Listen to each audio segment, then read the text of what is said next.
Okay, તમારું નામ? મારું નામ પટેલ સંજય સેવાભાઈ છે. ઓકે, ખાસ કરીને જે ચૂંટણી લક્ષી જે હમણાં ગઈ છે કોંગ્રેસને સીટ મળી છે તે સંદર્ભે શું કહેવાય? આ કોંગ્રેસની જે વિજેતા થયા છે અશોક કુમાર ડેલિગેટ બન્યા છે, જેનો શ્રેય પલિયાર ગામ તથા ગોવિંદપુરાની જનતાને જઈ રહ્યો છે. ખાસ તો હું એ કહેવા માંગુ છું કે અમે વર્ષોથી ભારતીય જનતા પાર્ટીમાં હતા.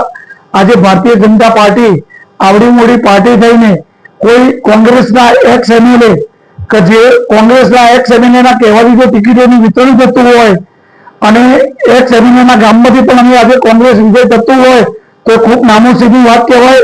તો આજે પણ આ એક નોંધ લેવા જેવી વાત છે કે જો ભારતીય જનતા પાર્ટી આવા કોંગ્રેસના એક્સ એમએલએના કહેવાથી ટિકિટો આપે અને ગામની અંદર વર્ગ કરાવે, જેનો જવાબ પલિયાર ગામની જનતાએ આજે આપણે 26 તારીખે મતદાન કરીને 28 તારીખે એનો જવાબ આપી દીધો છે. અને પલિયાર ગામની અંદર અમે 476 વોટની જંગી બહુમતીથી જીત્યા છે.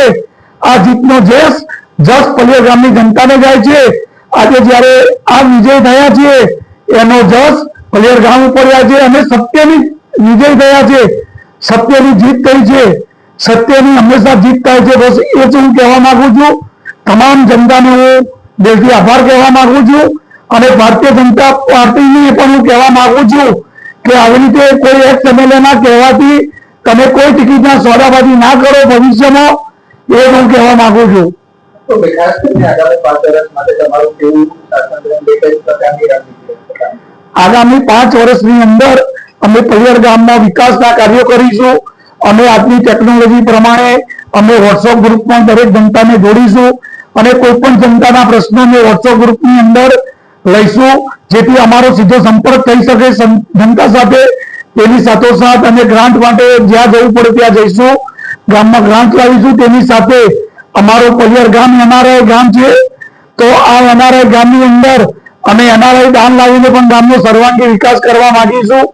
અને આવનારા સમયની અંદર કોઈ પણ સારો ઉમેદવાર ઉભો રહે તો એના અમે સાથ અને સહકાર આપીશું. અને અમે 5 વર્ષની અંદર જનતાના પ્રાથમિક મુદ્દાઓ જેની અમે સેવા કરવા માંગીએ છીએ.